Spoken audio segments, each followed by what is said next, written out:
Ketogenic डाइट का होला।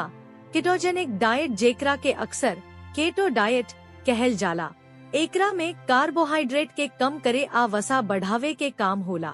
वजन घटावे अवूरी स्वास्थ्य के अवूरी फायदा खाती केटो डाइट सालों से बहुत लोकप्रिय भइल बा। केटोजेनिक डाइट के मुख्य उद्देश्य कैलोरी भा पोर्शन साइज कम कैल ना होला, बल्कि कुछ खास खाद्य पदार्थ आ पेय पदार्थ सब पर रोक लगावल होला ताकि शरीर अपना ऊर्जा के जरूरत के पूरा करे खातिर ग्लूकोज के बजाय वसा के मेटाबोलाइज शुरू कर देवे। हमनी के वजन कम करे खातिर ग्लूकोज के मात्रा सीमित कर देवे नी, लेकिन हमनी के दिमाग जवन की ग्लूकोज के संग्रहण नहीं खे कर सकत, ओकरा रोज करीब 120 ग्राम ग्लूकोज के जरूरत होखेला।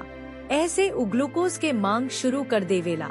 जब भी हमनी के उपवास चाहे जानबूझ के बहुत कम कार्बोहाइड्रेट खानी जाता, शरीर सबसे पहले लिवर से संग्रहित ग्लूकोज के निकाल देवेला। अगर 3 से 4 दिन तक ऐसन चलत रहे त संग्रहित ग्लूकोज पूरा तरीका से खत्म हो जाला। अवूरी ओकरा बाद शरीर चर्बी के प्राथमिक ईंधन के रूप में इस्तेमाल करे लागेला। केटो डाइट के मुख्य मकसद खाली कार्बोहाइड्रेट के मात्रा कम कैल ना होला, बल्कि मध्यम मात्रा में प्रोटीन के सेवन पर भी ध्यान देहल होला। केटोजेनिक डाइट में का खाए के चाही? कवनो ऐसन केटोजेनिक डाइट नइखे जवना में कार्बोहाइड्रेट, प्रोटीन आ वसा के कवनो खास अनुपात होखे। आम तौर पर कहल जा सकता कि ये आहार में दिन के कैलोरी के सेवन के मुताबिक लगभग 70 से 80% फैट, 5 से 10% कार्बोहाइड्रेट अवूरी 10 से 20% प्रोटीन होखेला। यह सब के अपना आहार में शामिल करी। मांस जैसे कि beef, pork, lamb, processed meat आ ऑर्गन मीट, मुर्गी जैसे कि चिकन, टर्की भा डक, फिश आ सीप जैसे कि सामन, झींगा आ केकड़ा, अंडा, ये सब चीज सीमित मात्रा में खाई।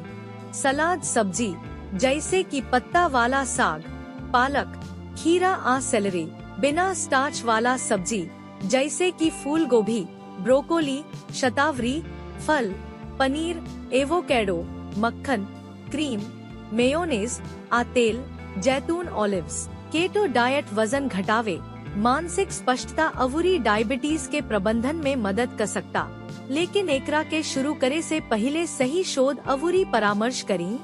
हर आदमी के शरीर के प्रतिक्रिया अलग अलग होखेला, ऐसे आपके शरीर के प्रतिक्रिया के समझल बहुत जरूरी बा।